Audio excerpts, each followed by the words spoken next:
Alright, this video is just, I'm going to replacing this windscreen, but I wanted to show everybody how to take the cowl off, this whole front end. My buddy Bandito 2, Mike, helped me with this, and his familiarity helped a lot, and we ended up being able to take this whole piece off here. But anyways, the way to do that is you take these two screws here, and then you got you got to take the, get this radiator panel, and it's these little clip things. Hope you can see that. Oh yeah, okay, it's these clips here. There's two of them there, and there's two down below, and then there's screws 1, 2. Let's see, where the hell am I at here, guys? Sorry about that. And screws here, 1, 2, 3, and the same with the flip side. There's screws over there also.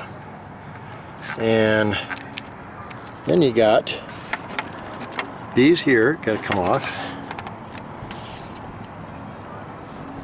And then when you pull this off, I'll show you there's screws behind this too. You had to lift this off. There's some screws behind this. There's some push pins here and have to come off both sides. That frees that up. And again, you got these screws here.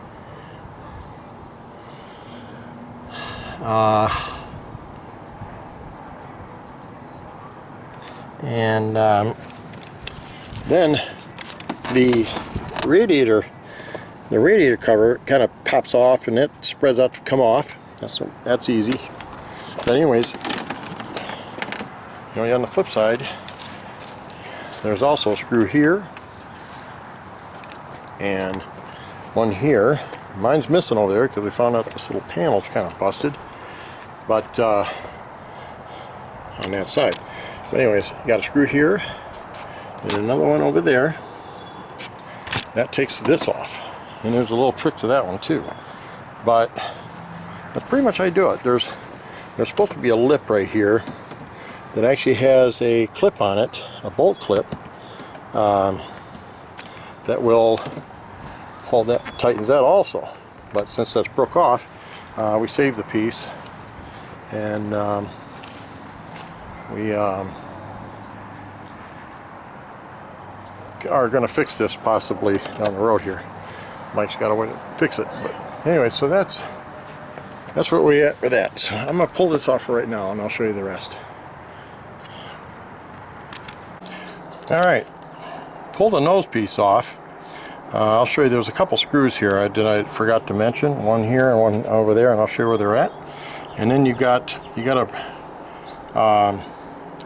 clip this, and I'll show you where that goes. But this little dude right here, this one here, it's like a little hook, and the same on that side. These have to kind of freely snap away, and the screws are right here in this area here, right there. Anyways, they got to snap away from here. This little spot right there, the little hook goes into that one, and also that one, and it can bind up there a little bit. You just got to be really patient.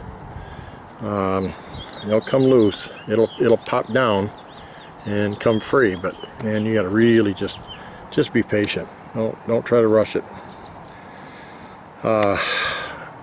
Kind of grabbed a hold of the center and cupped it together if you did well, and then that allowed that one to come, this one to come free first, and then this one here I had to work a little bit, but they're a little bit of a pain. So that's how you get the nose off.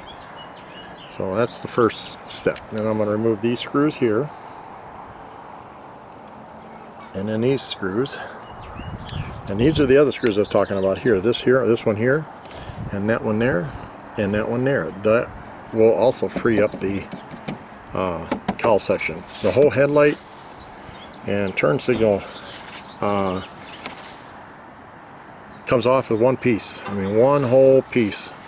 So it's actually kind of nice because it's not that big a deal. You have, once you get them loose, get all the screws out and the little push pins out.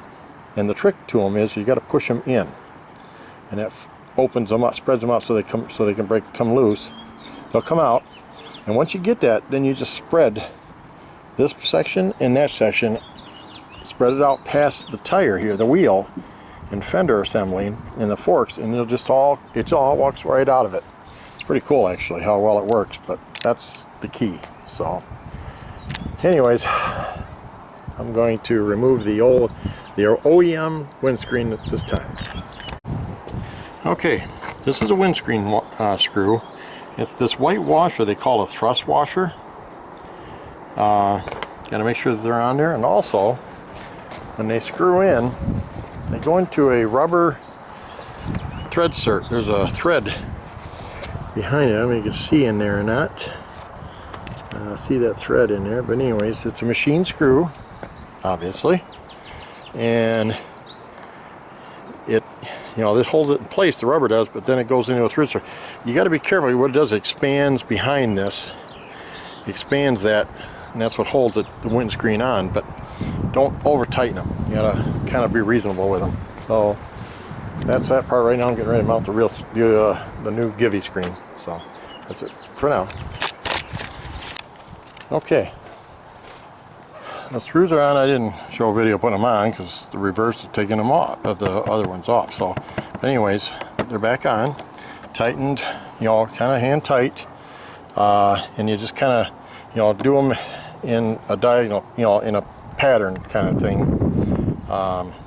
But this here, boy, it goes on a lot easier than it comes off, I'll tell you that. But I did notice on this portion of it here, there is a little bit of a little catch ear on the plastic portion of the cowling where it breathes up through the dash here underneath this, and that also grabs, so you got to kind of work with that too. But you got to perfect it after a while. But anyways, you had to set these in there a little bit to get them to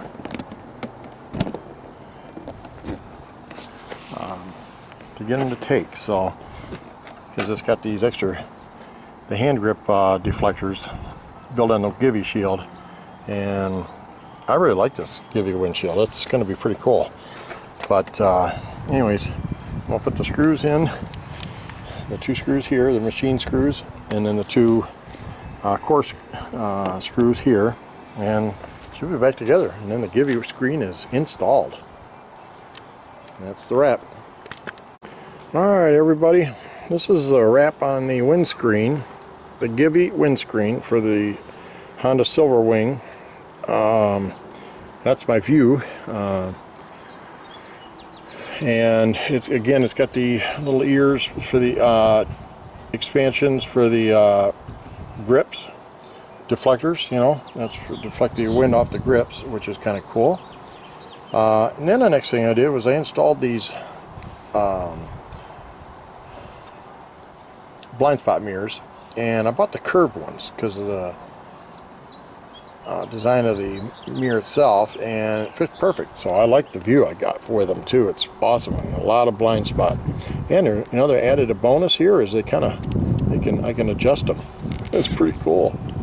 Got them at O'Reilly's Auto Parts. They're like $4, and they adjust. It's kind of cool. So I can adjust my blind spots even more if I wanted to, which I really like. Pretty slick deal. So anyways, that's the latest other mod. It wasn't planned, but I found them and I thought, well, what the heck, I'm gonna put them on. So I just cleaned the mirror glass with an alcohol swab, clean it real good, and it's got 3M. It's even got 3M taping on the back, so it's good tape.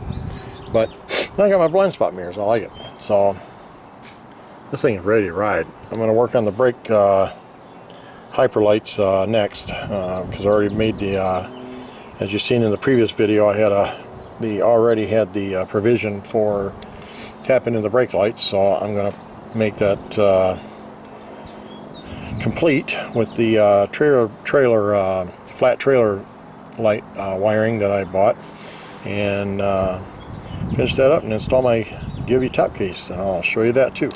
Anyways, that's it for now. Okay, well, I did the other mods, obviously. I showed you them, the mirrors, my Givi windscreen, and you've seen the video of my top case, mounting the plate and doing the battery tap, the brake light tap. Sorry about that. But I got it all done, and I'll hook this to it real quick. And this is kind of what she looks like. Hope you can see that. It's not real bright like it is at night yet, but it's still a attention getter. In fact, I'll do more of a direct shot on it. That's the hyper lights. I really like them. But that's what I did with the wiring. And she's just kind of curled on the plate there, but tapped in. This is a trailer plug, flat trailer plug, and that's what I use. So that's how she's hooked up. So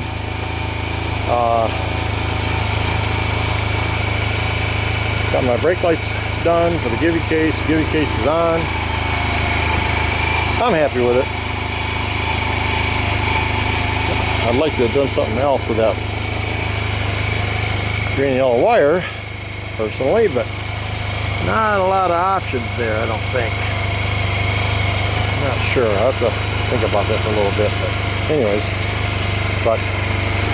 this bike is ready. One thing I got next to do is my satellite radio, and I think I'm going to put it here. I think. Not sure yet. I have to see how that looks. I'm going to play with that here in a little bit. Kind of get a couple ideas. But anyway, this thing's ready to go. I like it. Anyways, that's it for now.